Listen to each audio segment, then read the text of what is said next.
Right. Ndinotenda Mwari zvikuru mangwanani ano. Mwari ndi Mwari wakanaka, Mwari ndi Mwari wakatendeka, Mwari wakarurama. Regai tiverenge shoko ra Mwari kubva kubhuku ya 2 Kings chapter 4. 2 Kings chapter 4 from verse 1. 2 Kings chapter 4 from verse 1, and I'll read. The wife of a man from the company of the prophets cried out to Elisha, "Your servant, my husband, is dead, and you know that he feared the Lord. But now his creditor is coming to take my 2 sons as his slaves." Elisha replied to her, "How can I help you? Tell me, what do you have in your house?" "Your servant has nothing there at all," she said, "except a little oil." Elisha said, "Go around, ask all your neighbors for empty jars. Don't ask for just a few. Then go inside, shut the door behind you and your sons, pour oil into all of the jars. As each is filled, put it on one side." She left him afterward, shut the door behind her and her sons. They brought the jars to her. She kept pouring. When all the jars were full, she said to her son, "Bring me another one." He replied, "There is not a jar left." Then the oil stopped flowing.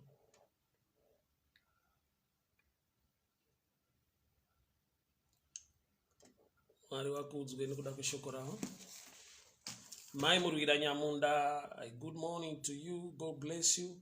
Charlotte Kuipa, you're welcome. May the good Lord bless you. Edith Neganje, may the good Lord bless you. Thank you so much for tuning in. Baba tinokutenda ini kuda kushokore. Taurai muhupenyu wedu mangwanani ano. Shokore renyu rinotitsiura, rinotidzidzisa, rinotisimbisa nekutigonesa. Biriwe kwamuri muzita raJesu Kristu eNazareta. Amen and amen. Scripture andabata ndofunga it's a common scripture. Vazhinji tunoiziva zvakanyanya. I'm sure I've ministered from this scripture many times. But one thing I know and one thing I love about the Lord, Mwari vanotipa daily bread, chingwa chezuva ranhasi. Kureva kuti scripture, no matter you know it, but Mwari une zvitsva nguva dzese zvokuti tigone kudzidza kubva kwariri scripture iroro. Right. So paita mukadzi akasiwa ari mudambudziko nemurume wake, ndokuno approacha munhu waMwari Elisha achida kuwanawo solution. Tawanda chifamba, you're welcome, God bless you. So ndokuenda kuna Elisha achidawo solution nekuti kumba kwake kwakwane challenge yekuti murume wake akamusiya aine zvikwereti. So muridzi wemari ndokubva auya akati ndakutora vanakomana vako vaviri kuti dzive nhapwa. So ndopa akamhanya kuna Elisha achida kuwanawo help.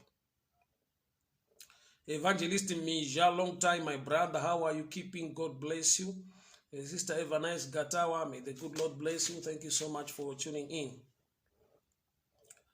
So mukadzi waenda kuna Elisha the prophet achida help. Aenda kuna Elisha the prophet achida help. Murume wake was also a prophet serving under Elisha. Ndokubva asiya mhuri ine dambudziko. Mukadzi ndokubva azomhanya kuna Elisha nekuda kwedambudziko riri mumba. My brother Tinashe, how are you doing? How are you keeping? So happy to see you online. God bless you. God bless you. Magadi kumtapi, magadi msharukwa. Tinobonga. Thank you so much for tuning in. So dambudziko raenda naro kuna Elisha. Anotaridza kuti mahari mone kutenda nekunzwisisa kuti dambudziko iri rinogadziriswa. Murume wake akamusiya aine chikwereti, aine dambudziko iri. He was also serving under Elisha. Mukadzi ndokubva aziva kuti the same man anonzi Elisha, the same prophet, nyangwe aishandira murume wangu atisira chikwereti, he can also bring out a solution pa situation yandiri. In other words, mukadzi ari kungoburitsa pachena kuti baba nyangwe vakashanda na Elisha havana kutisiya zvinhu zvakanaka, vakatisiya nedambudziko, but the same man anogona kutipa solution yekuti zvinhu zvinake.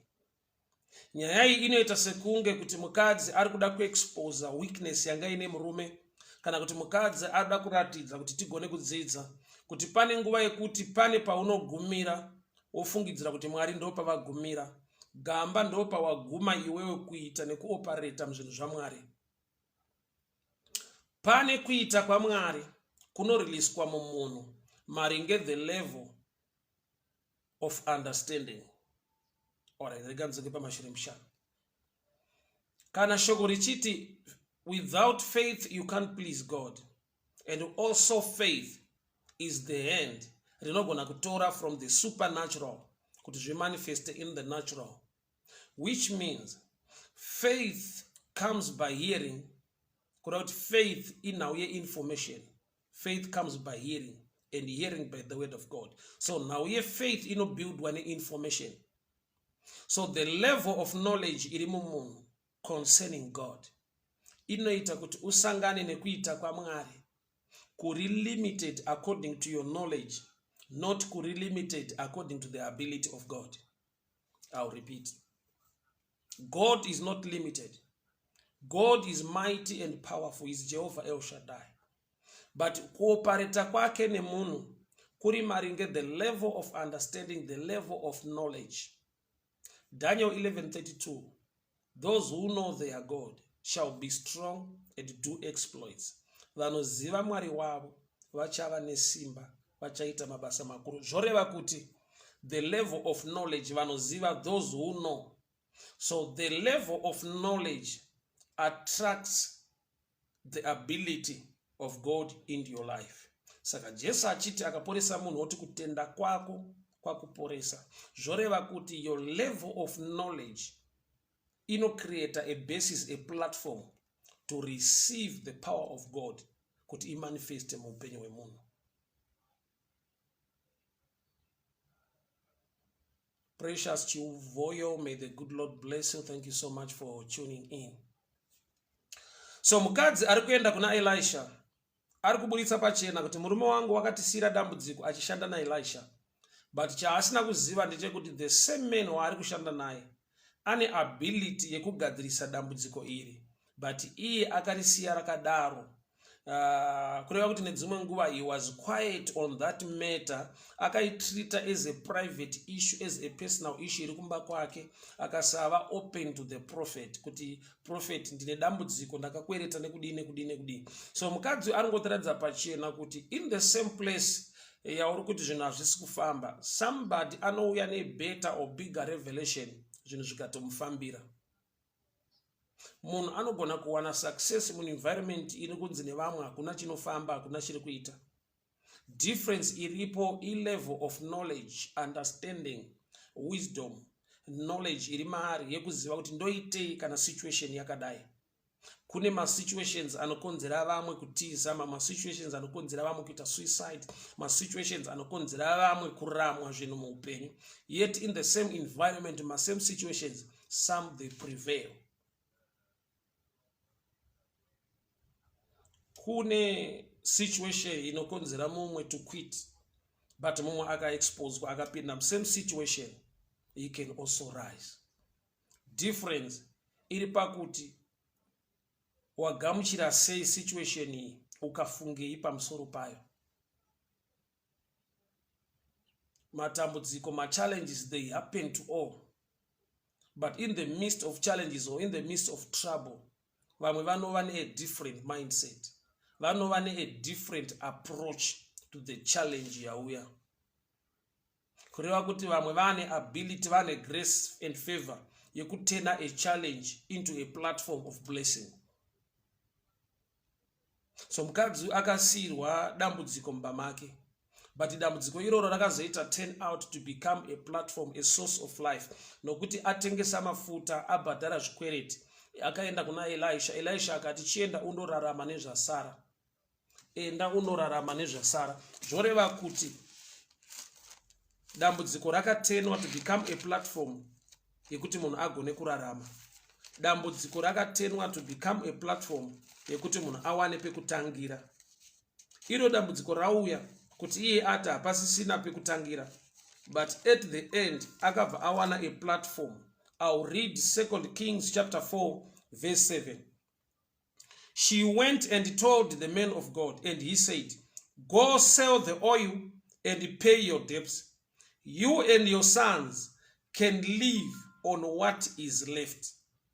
You and your sons can live on what is left. Iwe nevana vako muchararama nezvasara. Zvoreva kuti kurarama kwavo kwanga kwakavigwa munhau iyi iripo yemafuta iyi. Kuti vakurarama maringe mafuta asara mumba vapedza kubhadhara zvikwereti. Iyo ambenga achikomplainwa achinzi mafuta mashoma, yeti muzvishoma ndo manga makavigwa kurarama kwavo. Muzvishoma manga makavigwa kurarama kwavo. So pane nguva yekuti Mwari unounza favor, unounza blessing muupenyu hwako, but iuye iri chinhu chaunoona se blessing kanogona kunge kari kanhu kadiki kaunongoti aka ndokasara. Nokuti paakaenda kuna prophet akati kumba kwangu hakuna chiriko except a small jar of oil. Except a small jar of oil. Yet pa verse 7 pari kuti munhu waMwari achimudza ari kuti go, you and your sons, you can live on what is left. So favor inogona kuvigwa muchinhu chaunofungidzira kuti hamuna favor. Blessing inogona kuputirwa cover yekuti unogona kuita throw away that blessing uchiti hapana zviripo, hatina kwatinoenda, izvo hazvina zvazvinotiitira izvo. Mukazvitarisa muupenyu hwemukadzi uyu anzi kumba kwako unei, akataridza kuti ane chinhu chaagona kunotisa kuti a small jar of oil. Kureva kuti paari kutaura pamusoro pemafuta mashoma, ari kutaura pamusoro pechinhu chaanoziva kuti ndo chine potential yekuflowa, yekuincrease. Okay, reganzokwe pamashure mushatu. Zvimwe zvese zveupenyu hwake zvakaita sekunge zvapera pasisina. Chidiki chasara, a small jar of oil, ndo chachasara. But pane nyaya yangu nhasi, rega ndikasike kuenda ipapo, pane nyaya yangu nhasi ndepekuti iwe semunhu, iye mukadzi uyu pachake ndiye akava the key factor pa turnaround yeupenyu hwake. Pakuti kudii ndinzwei manje. Aenda kuna Elisha akanzi enda undokumbira zvitini, as many as possible, don't borrow a few. Ena unokumbira zvakawanda. Go and borrow. Zvoro kuti paari kuenda achindo approacha vanhu achida ma-empty jars. Number one thing, haisi nyaya yekuti ari kungonokumbira ma-empty jars. Pazviri kutangira ndepekuti iye pachake magariro aiita nevamwe musociety, kurileta kwaiita nevamwe musociety, ndo kwakava number one hindrance or number one key ye breakthrough iye as a person. So vhangeri randinaro mangwanana nhasi nderekuti iwe pachako ungangova a blockage or a platform ye breakthrough. Nyangwe Elisha ari a great man of God, nyangwe audzwa shoko rine simba rinokonzera increase, but paari kunzi go and borrow, zvoda kuti iwe pachako une basa mumiracle irida kuitika. Iwe pachako you are a key factor pamakontena uchawana, nekuda kwekuti how you relate with people matters most. Nekuti nyaya iyi haana kunzi enda mumba mako udurire mafuta anowanda. Ari kunzi what you need is not your jars. Iwewe kako ka kontena kane mafuta mashoma ndoka unoshandisa. But chauchadurira mafuta aya, don't try to get jars from your own house. Enda undotora maja unokumbira from your neighbors, from the community. Which means the community inofanirwa kukupa ma-empty jars kana waikumbira. I-community yaunorelata nayo izure kuti neighbor rinongoreva muvakidzani, muvakidzani zvinongoreva vanhu vanosociate nawo. Zvoreva kuti your association inogona kudetermine the number of container. Your association inogona kubloka this miracle. Nekuda kwekuti pauchanokumbira zvitini pekudururira munana wako, pane chekuita nekuti unotaura nani, unoassociate nani. zvichida uri munhu angoriwo quiet, atongoti munhu anozviti ari reserved, haudi zvekutaura nevanhu, hauna basa nevanhu, unongozviraramira uchingozvigarira pachako. Zvinobva zvatongoreva kuti no matter nyasha dzanga dzakuwira dzekuti mafuta ako awande, but because of your character, kakunyarara kako, kakungova reserved kako, zvichida kakushaina, kakudada kako musociety ikako, despite kuti munhu waMwari is a great man of God, are so powerful, you can be a hindrance. Unogona kuva iwewe chinhu chinogona kuva a blockage, chinomisa the flow of the anointing or the grace that must come into your life. Libert Muhamba, may the good Lord bless you. So shoko randinaro mangwanana nhasi ndeyekuti iwewe une nyaya, inini ndine nyaya. Pane zvoda kuitwa naMwari muupenyu hwangu, ndisati ndatarisa enemy, ndisati ndatarisa ma-attacks, ndisati ndatarisa zvinondirwisa, pane nyaya ndepekuti ini pachangu, the way I relate with people, ini pachangu, magariro angu, kararamiro kangu, kanogona kuva blockage kana kuti a platform ye breakthrough. Nokuti miracle iri kutangira pakuti iwewe ndiwo une instruction yekunzi go and borrow. So usati wapinda musociety kuti hama dzangu asikana ndipewo zvitini, wakomana ndipewo zvitini, iwe pachako unotoziva kuti musociety imomo ndinotaura naningi ningi handitauri naye. Zvoreva kuti nhamba yemakontena ako ari kutangira pauri. Iwe pachako you are a container in terms of relationship with others. Iwe pachako you are a container in terms yekuassociate nevamwe. Iwe pachako uri container. So mukadzi uyu paari kunzi go and borrow vessels as many as possible. Pari kutangira nyaya, you cannot get many if you don't relate with many. You cannot get many vessels if you don't relate very well with many people. Haugoni kuwana zvizhinji kana iwe usina vazhinji vaunotaura navo. Nokuti nyaya yako haitangiri pakukumbira container. Nyaya yako inotangira pa relationship, pama neighbors, pa vanhu vari kunoapproacha uchiti ndiri kudawo ma-empty jars. Zviri pachena kuti vanhu vawakataura navo usati wakutsvaka ma-empty jars. So platform kana basis yemiracle yanga iri pane mukadzi iyeyo izvire kuti go and borrow many ringori limited pa type yemunhu, anorelata sei, anogara sei nevamwe. So the number one vessel ndiwe, ndini, how you relate with people in the society. So pane nguva yekuti Mwari vanoda kuita zvinhu zvizhinji, asi the hindrance ndiye wacho aruda kuitirwa. Iwe uchinetseka uchifungidzira kuti ndofunga my enemies, they are after my life, they are attacking my business, they are doing so and so. The blessing yaMwari ikada kudirwa pamusoro peupenyu hwako, hakuna munhu angaidzivisa kunze kwekuti iwewe wava wacho anodzivisa.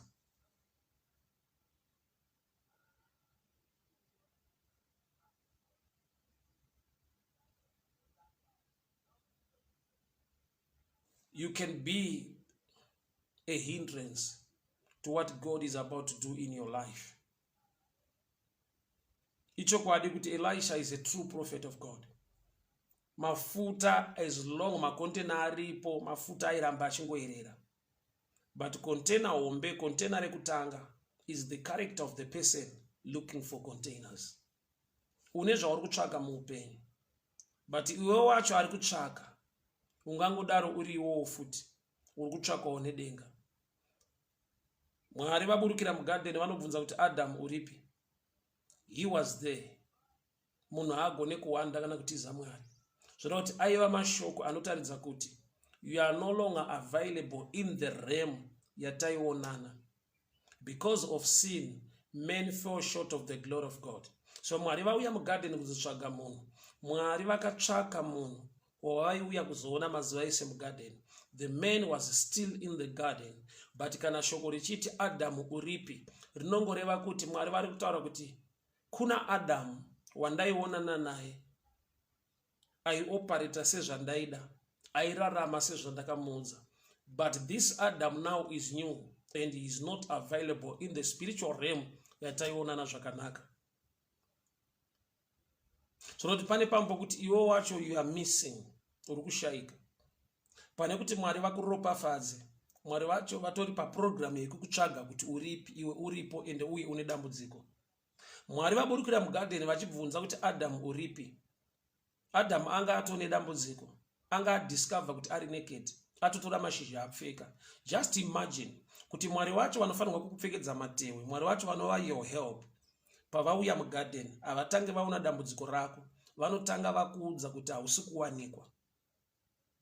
It's one thing kuti ubatsirwe, it's another thing kuti uwe available kuti ubatsirike. Amen. Kana mchinedzwa. Hear this one. Mwari vauya mugarden. Mugarden mune munhu adiscover kuti ane problem. Atora mashizha akapfeka. But musi wapfekwa mashizha ndo musi uri kutsvagwa munhu naMwari. Musi wekuti Adam ane dambudziko ndo day raari kutsvagwa. Madays aanga asina dambudziko, Mwari vaingouya mugarden in the cool of the day vachita fellowship with men.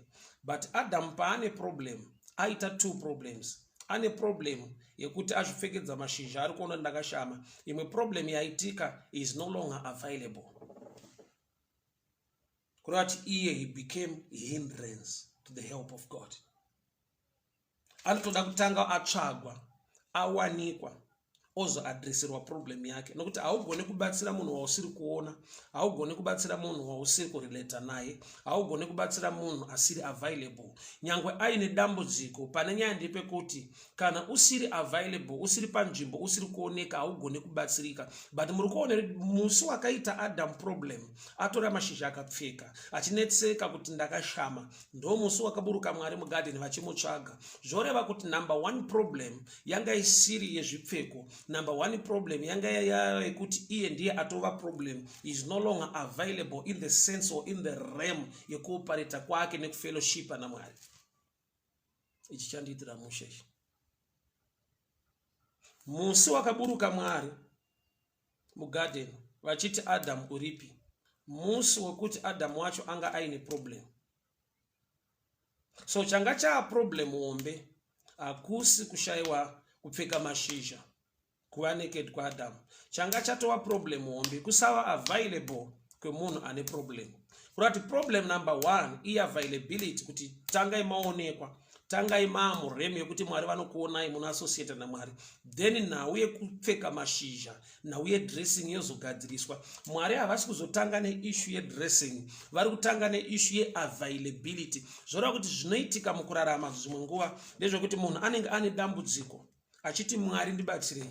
But iwe Mwari nokuti Mwari ndimweya, muremu yavafanirwa kukuona kuti vakubatsire, you are not there, you are not available in that realm. Saka munhu anenge achinetseka kuti but Mwari havasi kundoona, Mwari havasi kundirangarira. It's true, havasi kukuona nokuti uri muremu isingaoneke. Ndikureva in the sense of faith, nokuti no man can hide away from God. But there is a dimension yekuti you will be more like hiding, nekuda kwekuti you are not available in the realm yekuoperata nekuonekwa naMwari. Let me move to this angle. Zvikuitira zvakanaka. Mukoma Munyakunengwa, God bless you. A good morning to you, my sister. Auxilia Kamanga, God bless you. Zikomo kwambiri, Mulungu akudalitseni. Thank you so much. Grace Sakula, you're welcome. God bless you. So, Adam atora mashizha akapfeka. Mwari vauya mugarden vari kubvunza kuti Adam uripi. Kureva kuti pari kutsvakwa munhu. And the type yemunhu ari kutsvakwa, munhu atone problem, atora mashizha akapfeka. So musi wekuti Adam ane dambudziko pa issue yedressing, ndo musi waasiri available in the sense or in the spiritual realm. Zvokuti Mwari vari kutsvaga munhu, ende munhu ari kutsvagwa naMwari uyu anonzi Adam ane problem yaainayo, ane mashizha akatopfeka, urati ane challenge yedressing. That's why Mwari vakazomupfekedza matewe. Zvoreva kuti kuva nedambudziko it's one thing, to be available is another. So pane nguva yekuti dai Mwari vandibatsira, gamba hausi muremu yekufellowshipa nekuonana naMwari. So munhu haagone kubatsira munhu waasiri kuona. munhu haagone kubatsira munhu waasiri kuziva. So chinotanga ndechekuva available, kuonekwa. So chakava hindrance number 1, challenge number 1 to Adam yanga isiri addressing. Challenge number 1, wabuda muremu, although une problem but iwo futi wawawo problem. So mukadzi uyu akasirwa dambudziko rechikwereti iproblem, but paari kunzi go and borrow many vessels, zvoreva kuti iwo pachako you can also be a problem. Iwe uine problem nokuti pauri kunzi go and borrow vessels, uri kunzi iwe uchanokumbira kuti iwe as a person unofanirwa kunge uri munhu anorelata zvakanaka musociety, nokuti kuti uwane more containers, it's all about your character, it's all about how you fellowship or you relate with others in the society. So number yezvitini haisi nyaya yenhamba, icharacter ye the person ari kutsvaka zvitini. Remember, it's not the prophet vari kuenda kunokumbira zvitini musociety, but prophet vaisa the task to you kuti go and borrow vessels. So the number 1 vessel is your character. Number 1 vessel is how you relate with the people in the society. I don't know whom I'm talking to, but pane nyaya hama yangu ndepekuti help nesimba raMwari zviri available to help you. Are you available? Hausiriwe here watova a hindrance to the breakthrough that God is about to bring into your life. Usati watarisa enemy, are you not the number 1 enemy to what God is about to do? Usati watarisa kuti ndine ma enemies, ndine vanhu vari kundimukira. Nokuti kana mukadzi uyu anzi go and borrow vessels, don't borrow a few. The limitation kunamba yemacontainer, ndisati ndabata kuti community yakakura sei, limitation haisi pa size ye community, limitation iri pa level ye relationship ye fellowship yaainayo ne community. Nokuti ukaenda kune munhu waunowirirana naye wamunonzwanana, instead of giving you 1 anogona kukupa 3 or 4 macontainer. But ukasvika kumunhu ane macontainer 5 but musingataure mese, musinganzwisisani, anogona kukuti handina kana kuti hazviite. Zvoreva kuti container hombe pane limit yema vessels yema container uchawana, haisi size ye community, the level of fellowship you have with people in that community. So ini kana kuti iwe tinogona kuva a blockage or a platform ye breakthrough pane zvoda kuitwa naMwari muupenyu hwedu. So pane nyaya ndepekuti dai shoko rativandudza, shoko ratirwira, taregera kuva a blockage to what God is about to do. Adam uripi? Adam ari kutsvakwa ndi Adam akapfeka mashizha ane dambudziko redressing, ane problem yaadiscover. But iye chaasina kuziva ndechekuti nyangwe ane dambudziko, iye atovawo futi dambudziko pamberi paJehovha, nokuti is not available in the sense of faith.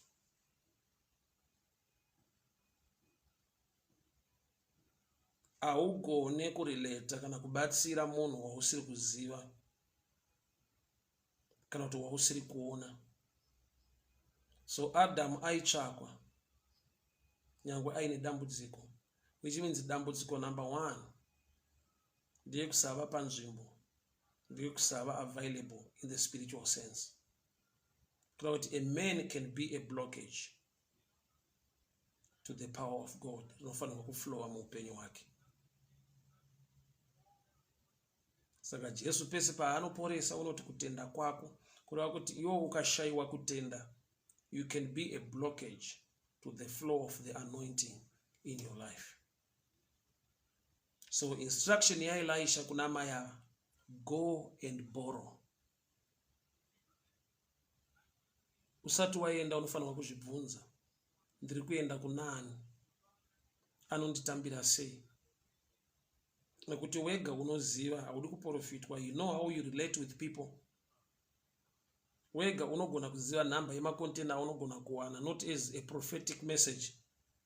but by accessing naturally kuti how you relate with people in the community or in the society.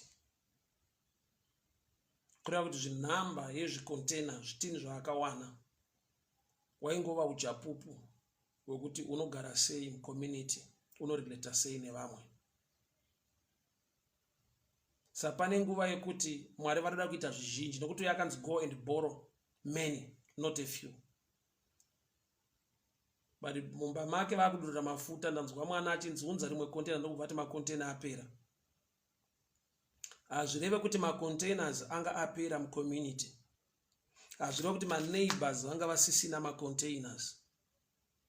But macontainers avanga awana ndo anga apera. Kwete aiva mumaneighbors or mucommunity, but avanga vapiwa ndo akapera. Mafuta achiri kuda kuerera, nyasha dzichiri kuda kuflowa, favor ichiri kuda kuriliswa, but the containers are no longer available and the oil stopped. So pane nguva yekuti chakamisa haasi kuti Mwari haadi kuita zvizhinji muupenyu hwako kana hwangu, but I can be a container rikukonzera the blockage to the blessing. So mwana paakati apasisina macontainer, haana kuti community yapera macontainers, but macontainer atapuwa apasisina.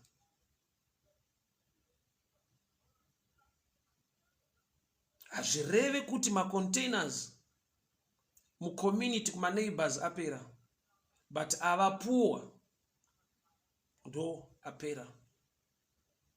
So there are times yekuti uri mucommunity ine macontainer akawanda, but wataura nevanhu 4 or 5 because ndo vaunozivana nawo, ndo vaunorelata nawo. Yet mafuta kana kuti nyasha dzaMwari kana kuti blessing of favor zvichiri kuda kuflowa, but the containers are no longer available and the oil stopped. Mafuta amiswa kwete na prophet, amiswa nekuda kwekuti zvamawana zvitini zvekudurura apasisina.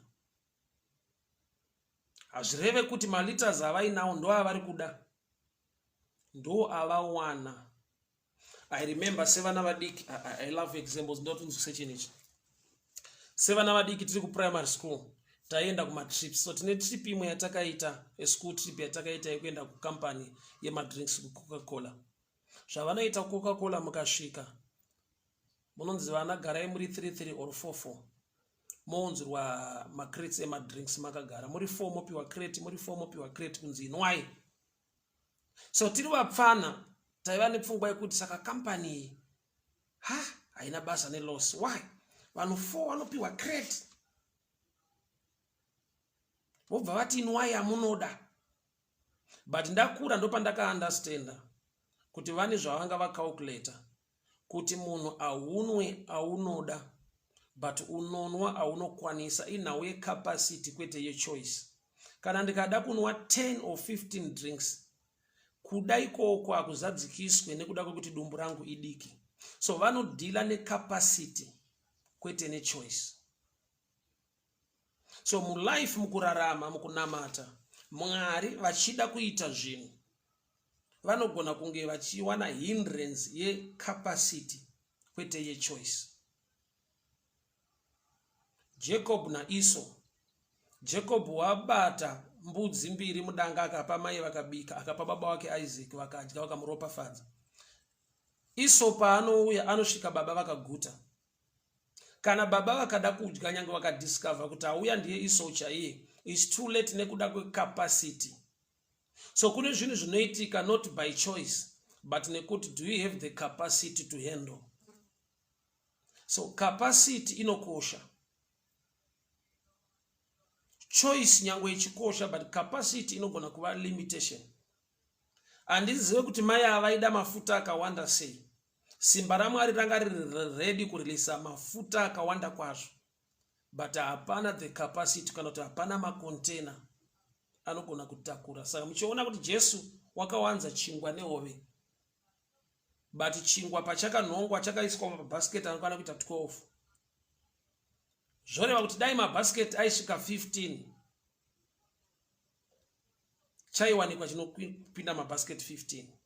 But nekuda kwekuti pakauya murume ane maempty baskets ari 12, the miracle yakakontrolwa nemaempty baskets. Nokuti Mwari wedu haasi Mwari wekuwesta, haasi Mwari wekutambisa.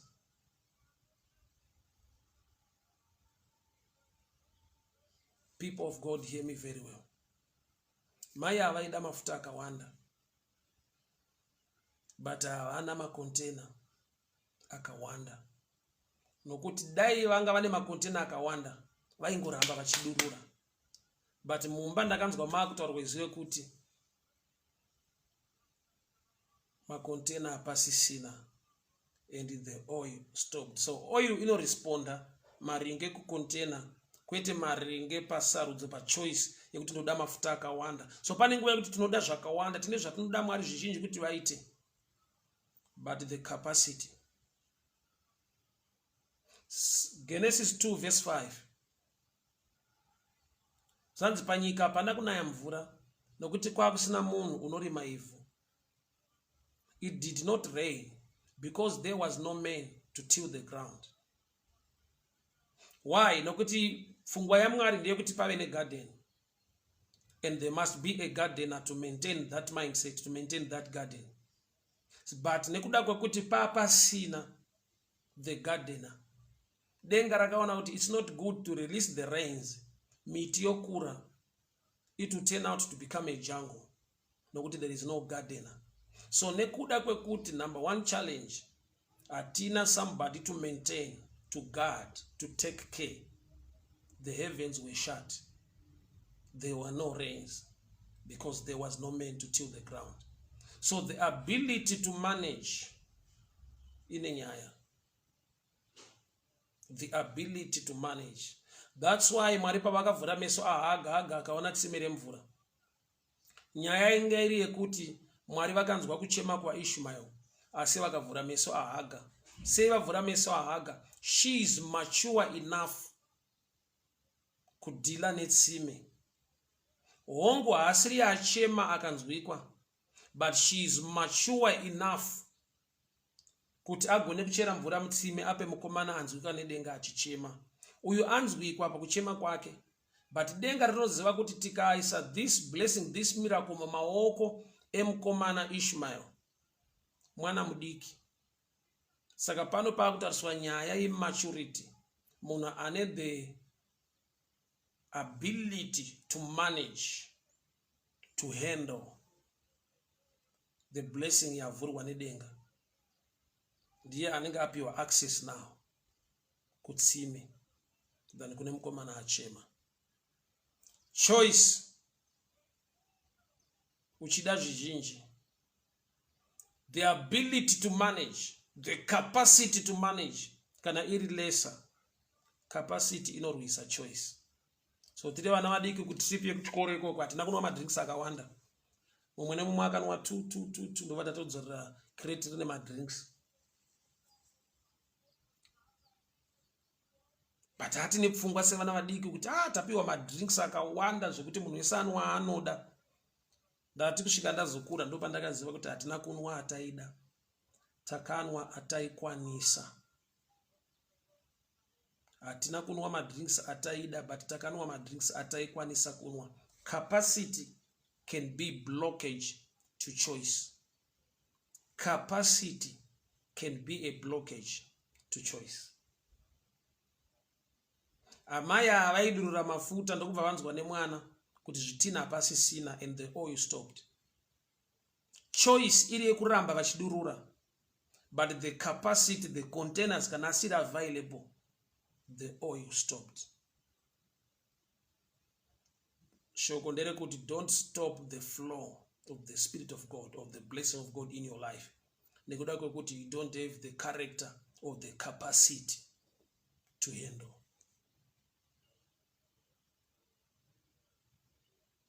Hama dzangu, Mwari werugare vakuropafadzei, Mwari wenyasha vakuchengetei. Mukoma chalebiri miri, may the good Lord bless you, may the good Lord favor you. Shelton Mofu, how are you doing, my brother? God bless you. Nguve Nicholas, how are you doing? May the good Lord bless you. Margaret Mabuka, God bless you. Mkomase Munyakunengwa, God bless you. God bless you. Thank you so much, people of God. More blessing. Ngaikeri, may the good Lord bless you. Nyasha Zwanzwe, mwari wakuchengete, mwari wakurwirei. Thank you so much, people of God. Thank you so much. Mkoma Nyabinde, may the good Lord bless you. May the good Lord bless you and favor you. So happy to see you online. Mwari wakuitre Nyasha Libat Maumba, may the good Lord bless you. Babana Maichi Wara all the way from New Zealand. God bless you. God bless you. So shokura nasi. Capacity against choice. Capacity against choice. Amai wakati kumwana wao, bring me another container. Mwana ndokubva ati ma containers apera. Bible ndokubva ati and the oil stopped flowing. So pakuti unza container vachine shungu, vane sarudzo, vane choice yekuti zvirambe zvichiitika zvakawanda. But mindiro yemwana yekuti zvitini zvapera yakakonzera mafuta kuregera kuyerera. The oil stopped flowing. Nokuti hapana makontena, mafuta akabva amira. But mai vanga vachida kudurura. Choice is to get more. But just stop at the flow yezvizhinji. Capacity, the container to hold or to handle the blessing. Mwari vakatsvaga Adam. Iye Adam ane dambudziko. Atora mashizha akapfeka, adiscover kuti ari naked. Munhu paakava ne problem, ndo patakazodiscover kuti anga ane ma problems too. Problem number 1, he was no longer available in the spiritual sense yekuonana naMwari nekufellowship naMwari. So Mwari paanoti Adam uripi, vari kutsvaga Adam ane problem. Zvoreva kuti Adam chaasiri kuziva kuti nyangwe ane problem, iye futi atovawo problem. Nyangwe ane dambudziko raainaro, asi iye atova futi dambudziko number 1. So amai vakasiyirwa chikwereti nemurume wavo, nhamba yemafuta, nhamba yezvitini zvavakawana zviri maringe character yavo. Zvoreva kuti character yavo yakava futi hindrance to many. Nokuti pavakati mwana bring me another, mwana akati hapana. Zvoreva kuti character yavo ndo yakava a hindrance to many.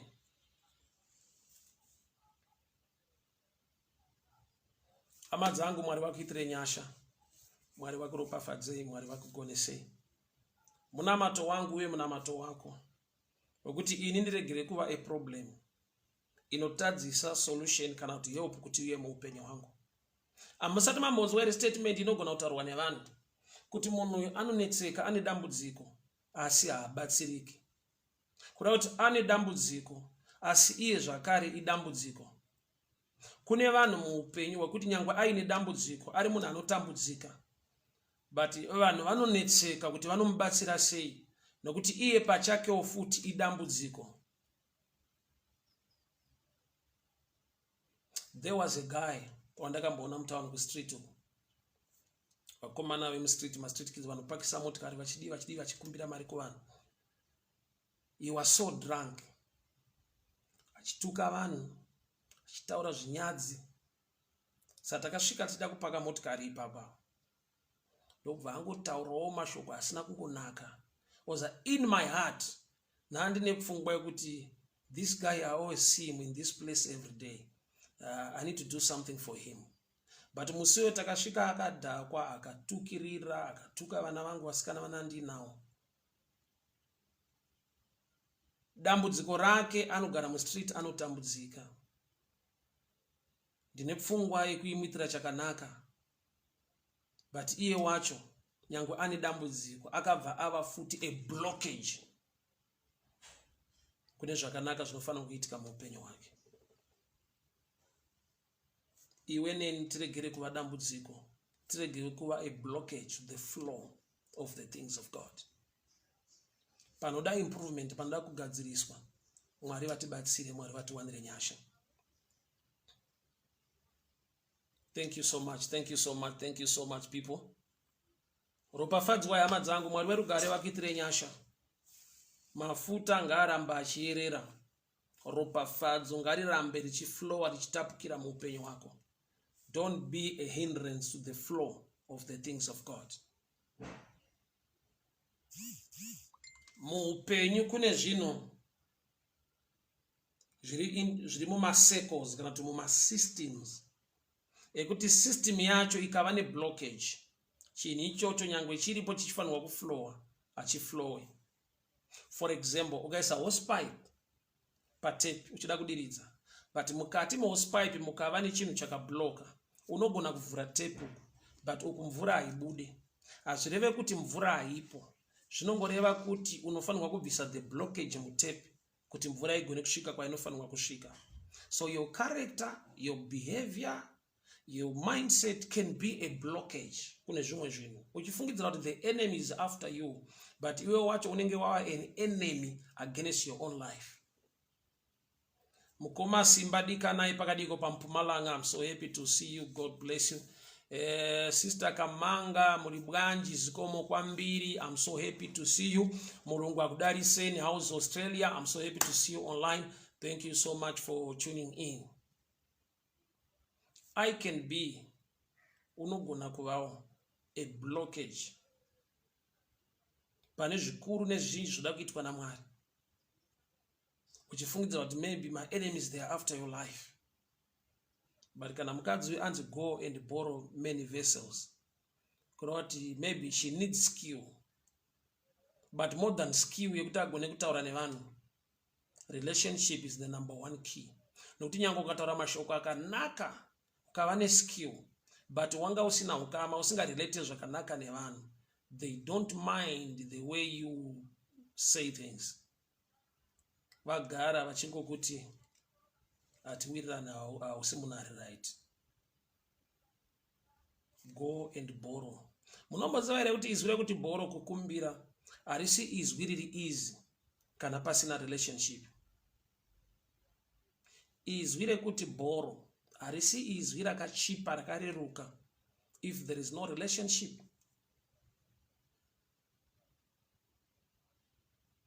Kune vanhu vazhinji vaunoziva vanogona kukupa help mune zvimwe zvinhu muupenyu, vaunoziva vane capacity, but because hamuna relationship you overlook capacity yekuti ningi is so rich he can help me, nekuda kwekuti we are not related kana kuti hatiwirirane hatizivane. Izvozvo bedzi hazvitadzi, zvinotohinda kubatsirika kwako nyange uchiziva capacity ine munhu, but nokuti hamuzivane hamuwirirane capacity iyoyo haishande. So community zvichida yanga ine zvitini zvakawanda, but ndanzwa amai nevana mumba vachiudzana kuti zvapera. Hakusi kupera kwezvitini mucommunity, kupera kwezvitini zvavanga vakwanisa kukumbira mucommunity. So chitini chakakura is the character of the one looking for containers. Father, I pray, we thank you for your grace and for your favor. Mazvita mangwanani ano, mazvita nekutaura kuupenyu hwedu. Ngariongwe zita renyu riremekedzwe Baba, nokuti makanaka makatendeka. Muzita raJesu Kristu Nazareta. Amen and amen. God bless you, God bless you, God bless you, God bless you.